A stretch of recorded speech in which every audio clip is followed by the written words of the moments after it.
Ponga o tala mai Ausetalia le Radio Samoa, mole nei a wauri.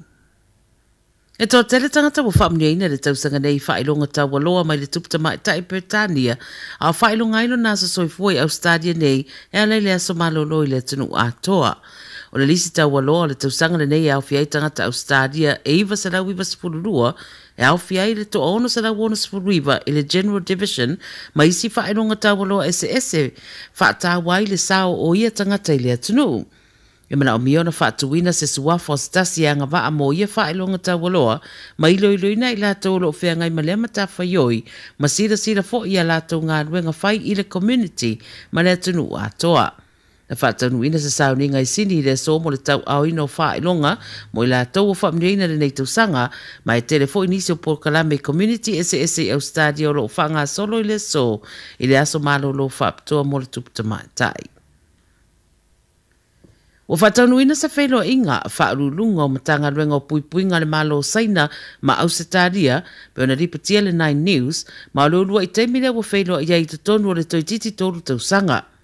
O le sui pāremia ma o le minister fo le puipuinga Ausetalia, Richard Miles, na ia ta ua le ripoti le la whono tanga ma le minister o le puipuinga saina o Weifengi i le Singapore, e ta ua tele, ai o le a alu lava whaasitepu le mawhitanga i le vama saina. Pai mai Miles o saina o le paanga o pito te lele a tau whatawa inga Ausetalia, ma e tā ua whesota inga ia i se tūranga le lei. I le mata upu ia saina ma le wha military ina o le Pasifika na wha iroa Miles, o lona papolenga ia wha mauti noa e le o tuuina atunu o le Indo-Pacific i se tūranga e au fia ini whainga wha pea. Mai minister o se whatanoanga e tā ua, ma o se urua i la sanga tā ua fo i le vāo atunu e lua. O lo sailia nei e leo i sini, se ali i pēr ma le lua se furu tausanga ona o leo sofa ia o se tamaititi whai mai o lo iei manu anga ilo na ulu ma fōlinga. O li poti ma le 7 News wa tā wai o le tamaititi na wha o lima i ele tangata i le o ngā tonu o sini i le tae au pō le asona nafi.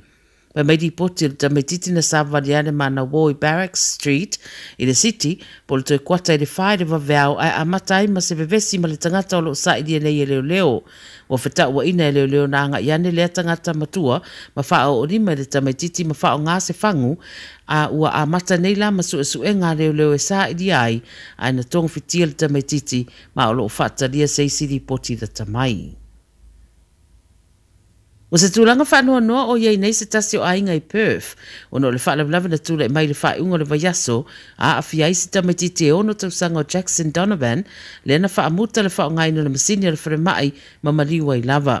O le whaalaulawa na tūla i mai le asfarai le taruai na lava vea i taabale East Rockingham, i le whato atu ua wa onga, ma anga i atu tinao le ainga e piki si ana whanau. O taabale na awhia e awhiai ma se pasi ma isi taabale, awhiai ma le taabale a sia ainga.